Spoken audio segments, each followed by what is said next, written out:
Assalamualaikum warahmatullahi wabarakatuh. Waalaikumsalam warahmatullahi wabarakatuh. Alhamdulillah, puji syukur kepada Allah Subhanahu wa taala. Pada kesempatan hari ini kita dipertemukan kembali oleh Allah Subhanahu wa taala dalam keadaan sehat walafiat, dan sekali lagi mengucapkan selamat menunaikan ibadah puasa Ramadan 1447 Hijriah. Pada kesempatan hari ini, kaum muslimin dan muslimah, seluruh sahabat Spensa Serasi, para keluarga besar SMP Negeri 1 Talangon dan seluruh siswa-siswi SMP Negeri 1 Talangon, kembali kami mengucapkan selamat menunaikan ibadah puasa Ramadan. Dan pada bulan ini kita memaksimalkan ibadah pada Allah Subhanahu wa taala dan memaksimalkan aktivitas ibadah serta muamalah kita berbuat baik kepada sesama manusia, memberikan nasihat-nasihat dan pembelajaran yang terbaik. Baik, pemirsa kaum muslimin serta sahabat Spensa Serasi, pada kesempatan hari ini kami berkesempatan bersama dengan Bapak Haji Farid Masyhudi yang pada hari ini insya Allah akan memberikan kita sebuah kajian yang menarik sekali. Insya Allah sesuatu yang kita angkat topik hari ini adalah tentang bagaimana ketokohan seorang ulama besar, yaitu Buya Hamka. Selamat Bapak Haji Masyhudi, Farid Masyhudi ya. Alhamdulillah sehat-sehat Pak. Alhamdulillah sehat. Alhamdulillah, Masya Allah. Dan hari ini kita akan beberapa menit ke depan akan membahas Pak tentang bagaimana profil seorang ulama besar, yaitu Buya Hamka. Tentunya Pak Haji sudah mempersiapkan ini dan sangat insya Allah sudah memahami bagaimana biografi beliau, dan insya Allah mudah-mudahan dari biografi tidak hanya sebagai biografi, tetapi keteladanan beliau insya Allah akan bermanfaat untuk generasi-generasi muda kita. Baik, untuk itu sebelumnya berapa menit ke depan kita akan bahas ini. Kami persilahkan kepada Pak Haji Farid Masyhudi untuk membahas, kemudian mengkaji tentang bagaimana sosok Buya Hamka dan karya-karya besarnya. Silakan. Terima kasih. Assalamualaikum warahmatullahi wabarakatuh. Waalaikumsalam warahmatullahi wabarakatuh. Topik kali ini yang diangkat adalah tentang sosok seorang ulama besar, sekaligus juga mungkin seorang seniman ya, pengarang buku, sastrawan, pengarang buku yang bernama Buya Hamka. Buya Hamka itu nama sebenarnya. Nama sebenarnya adalah Haji Abdul Malik Karim Amrullah. Cuma nama penanya itu adalah Hamka gitu, singkatan ya, singkatan. Beliau itu lahir di Padang ya, atau Sumatera Barat pada tanggal 17 Februari 1908. Iya, sudah lama sih. Bukan generasi kita ya. Bukan generasi kita. Beliau dilahirkan dari seorang ulama juga. Ayah beliau ulama, bahkan juga kakeknya juga ulama di sana yang menjadi panutan. Ayahnya itu Karim Amrullah ya. Ketika beliau kecil memang ada tanda-tanda beliau seorang yang cerdas. Cuma karena biasanya ciri-ciri anak yang cerdas itu agak nakal gitu. Biasa ya. Karena rasa ingin tahunya yang besar itu ya. Jadi kesannya orang awam ya. Semua berarti anak nakal itu dikategorikan sebagai orang yang berbakat. Betul. Jadi mungkin juga kita harus memperhatikan betul. Bedakan antara rasa ingin tahu yang besar dengan nakal itu. Ya mungkin nakalnya itu bukan nakal yang negatif ya, tapi aktif mungkin. Ya itu rasa ingin tahu itu. Rasa ingin tahu. Sehingga beliau kadang-kadang itu dicap nakal oleh ayahnya ya. Iya. Ketika di surau misalnya dia nyolong-nyolong untuk tidak pergi ngaji ke surau, dia malah nonton disco gitu. Jadi jiwa seninya sudah ada. Dia mulai tertarik kepada hal-hal yang seni seperti itu. Sampai usia 12 tahun ternyata ibunya meninggal dunia. Ibunya meninggal dunia dan ayahnya kawin lagi. Pada saat itu jiwanya mengalami goncangan. Biar saya cerita ini ya, biar tahu pribadinya seperti apa. Dia seperti anak remaja awal memang mencari identitas diri. Jadi dia mencari identitas diri, sering jalan-jalan keluar ya. Bahkan tidak di rumah, sering seperti itu, mencari pencarian jati diri itu. Ini membuat ayahnya marah. ibunya juga marah. Sampai suatu saat si ibu ini menemui Hamka kecil ini di pasar. Dia itu menuntun seorang buta, mau menolong orang buta. Tapi bagi ini bapaknya Pak? Ibunya, ibu tirinya ya, ibu tirinya. Sehingga membuat malu ibu tirinya. Dia melaporkan kepada ayahnya. Pada saat itu ayahnya marah, lalu memarahi dia di depan umum. Buya Hamka kecil sangat malu mendapati seperti itu. Lalu dia bertekad sejak saat itu, saya ingin mandiri, saya ingin membuat prestasi sesuai kemampuan saya, gitu cita-citanya ya. Terus dijalani sampai usia 16 tahun. Ketika 16 tahun ini, ketika anak sudah mulai sibuk untuk masuk SMA, si Buya Hamka kecil ini malah punya cita-cita yang lain, punya keinginan yang lain. Apa itu berarti? Pergi ke Jogja untuk mencari ilmu. Pergi ke Jogja? Iya, pergi ke Jawa ya. Ya, tujuannya adalah Yogyakarta, mencari ilmu di sana. Tentu saja ayahnya tidak merestui, tetapi sangat kekeh dengan keinginannya itu. Akhirnya ayahnya merestui setengah hati. Dia hanya mengatakan, ya sudah, kalau memang ini keinginanmu silakan. Si Bujang Jauh katanya, julukan Bujang Jauh ini. Iya. Jadi julukan Bujang Jauh ini dijuluki seperti itu setelah ada keinginan untuk merantau itu. Jadi berarti kalau begitu ayahnya sendiri sudah memahami mungkin ini bukan hanya pelarian karena guncangan ya atau karena apa gitu. Tetapi mungkin sudah memahami bahwa Buya Hamka ini, Hamka kecil ini, Hamka remaja ini pengen sesuatu, mencari sesuatu yang mungkin sudah diukur, mungkin sudah dipikirkan oleh bapak. Mungkin ada seperti itu. Jadi anak ini memang agak lain gitu dibandingkan dengan anak-anak seusianya. Maka kemudian waktu itu kan masih belum ada kapal besar ya, kapal kecil ya. Berangkatlah dia ke Yogyakarta. Di sana dia belajar pada orang-orang penting waktu itu. Ada ulama A.O.S. Cokro Aminoto ya. Kemudian juga beberapa seniman waktu itu. Dia belajar tentang agama, belajar juga tentang filsafat, belajar juga tentang menulis gitu ya, dan lain sebagainya. Tapi pendidikannya waktu itu bukan pendidikan formal. Bukan pendidikan formal. Jadi dia itu langsung berjalan-jalan kepada tokoh-tokoh besar seperti itu, langsung tanpa sekolah gitu. Ini menariknya di sini Pak Haji bahwa Hamka remaja ini sebenarnya seperti yang saya katakan tadi bukan pelarian pada hal yang negatif. Justru otaknya malah berpikir untuk mencari ilmu itu. Tapi betul. Bukan melalui pendidikan formal. Bagi dia tidak peduli apakah pendidikan itu formal atau tidak formal, tapi yang dia inginkan adalah kehausan untuk mencari ilmu, karena memang keinginan mencari ilmunya memang luar biasa. Jadi dia langsung datang kepada sumbernya itu. Dia belajar selama kurang lebih 3 tahun di sana. 3 tahun. Setelah itu dia pulang ke Padang ya, ke rumahnya di sana. Dia melamar menjadi guru di sekolah Muhammadiyah. Ya. Tahu hasilnya apa? Ditolak. Ditolak. Karena memang backgroundnya bukan pendidikan. Selain itu dia tidak punya ijazah. Dia tidak punya ijazah. Kemudian masih diragukan keilmuannya pada saat itu dengan si pemimpin sekolah ini. Jadi dia ditolak mentah-mentah pada saat itu. Kemudian setelah itu dia punya keinginan lain. Dia ingin naik haji. Naik haji ke Arab Saudi sana. Sekaligus tujuannya yang tersembunyi adalah ingin mencari bahasa Arab, ingin belajar bahasa Arab dan agama pada ulama-ulama besar yang ada di sana.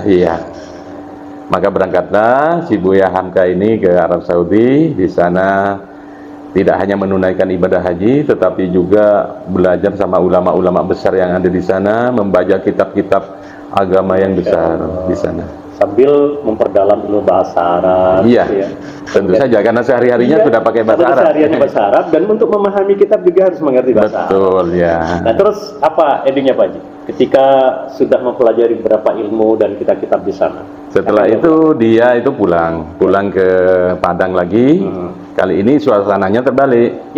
Bukan dia melamar jadi guru, jadi kepala sekolah yang dulu menolaknya meminta dia menjadi guru di sana. Masya Allah, luar biasa. Karena sudah Ini tanpa melamar. malah dilamar duluan. Malah dilamar Iya, duluan. karena kompetensinya sudah beda. Iya.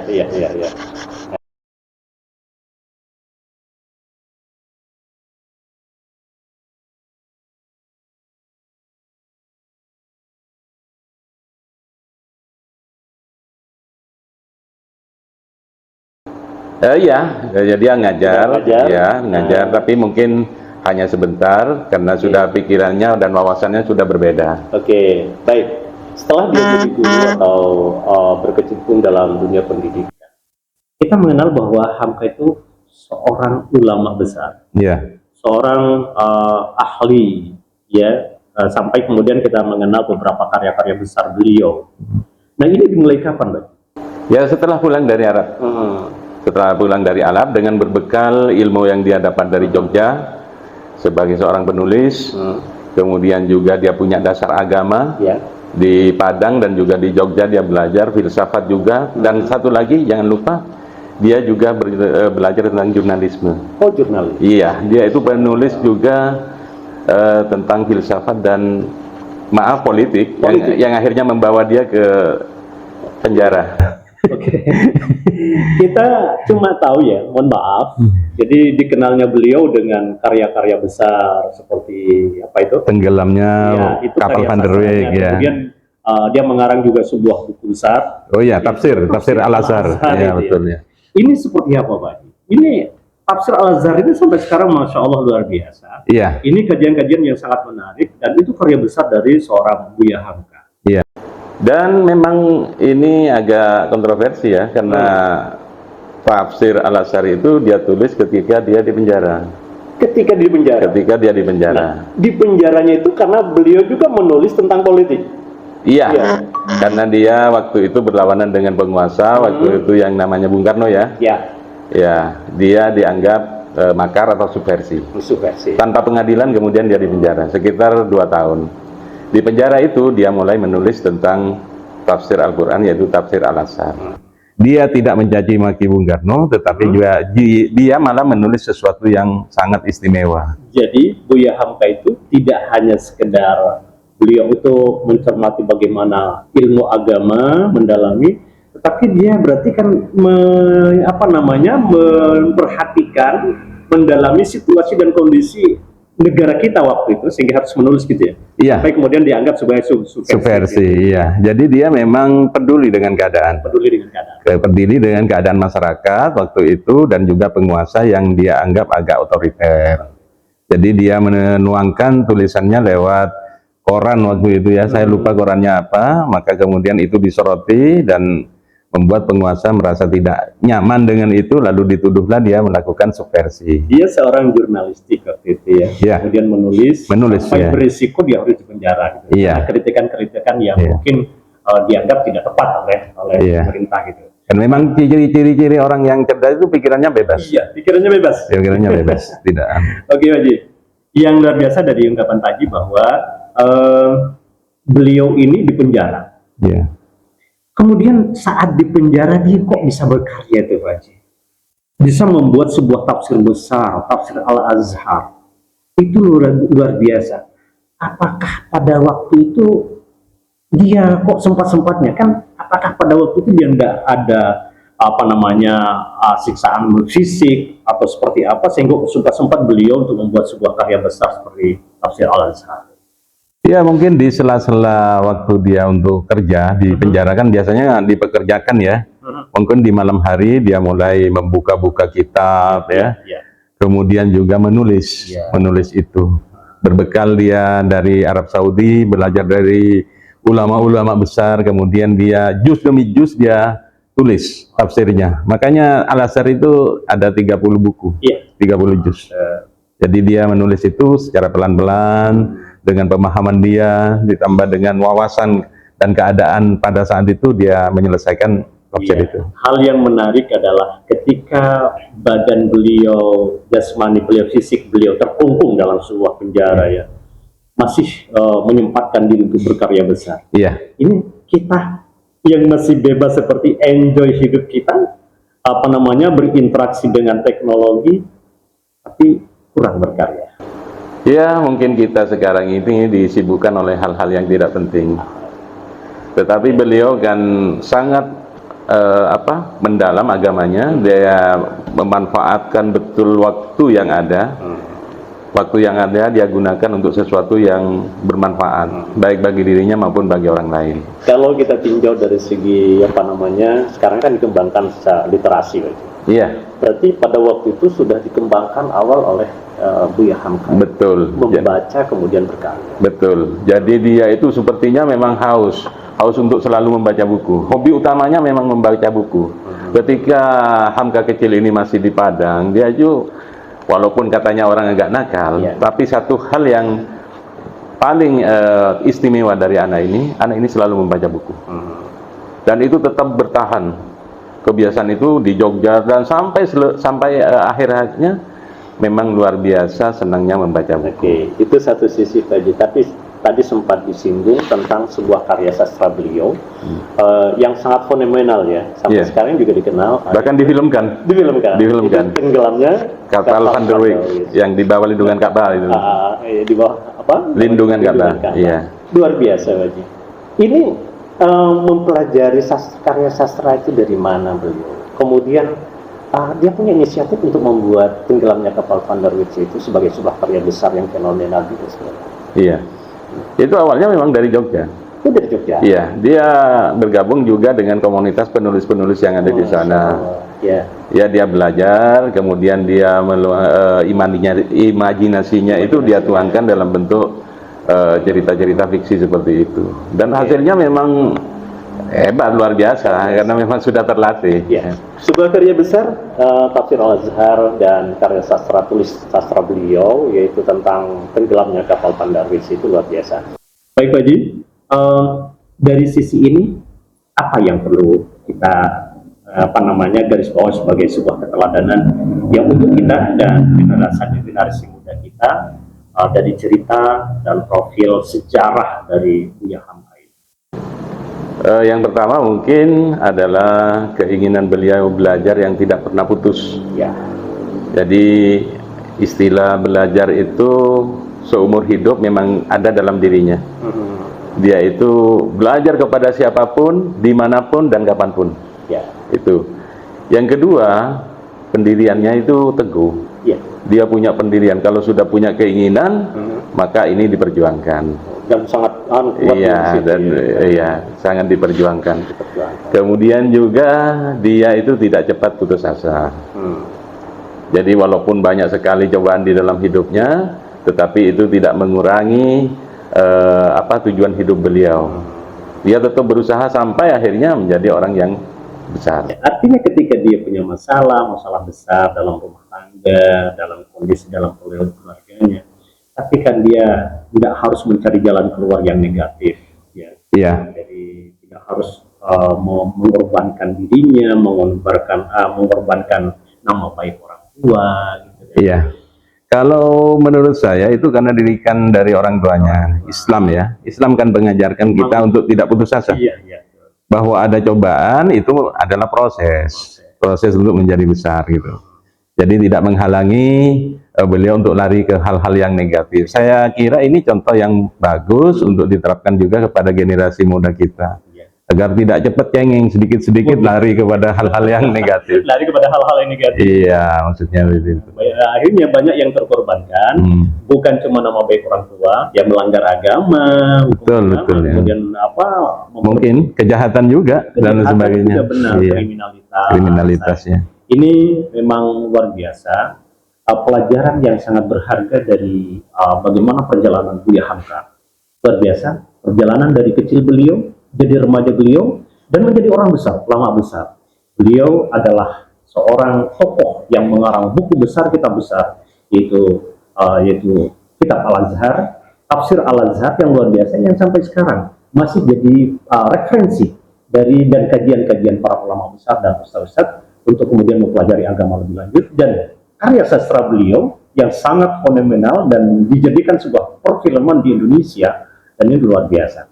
Baik, terima kasih Pak Haji, luar biasa pada kesempatan hari ini, luar biasa kajian-kajian kita. yang mudah-mudahan ini bermanfaat dan sangat pas kalau dibawakan oleh Pak Haji Arif Marsudi sebagai seorang pengawas luar biasa, dan ini menjadi pembelajaran dan literasi bagi kita. Baik, pemirsa, kaum muslimin dan muslimah serta keluarga besar Spensa Serasi, saya Muhammad Ilham dan seluruh kru dan tim dari podcast Spensa Serasi 1447 Hijriah ini, kurma, maksud kami kuliah Ramadan 1447 Hijriah, menyampaikan selamat menjalankan ibadah puasa. Semoga puasa kita barokah dan diridhai oleh Allah Subhanahu wa taala dan berbuah pahala. Insyaallah. Demikian dan kami akhiri, wabillahi taufiq wal hidayah. Wassalamualaikum warahmatullahi wabarakatuh. Waalaikumsalam warahmatullahi wabarakatuh.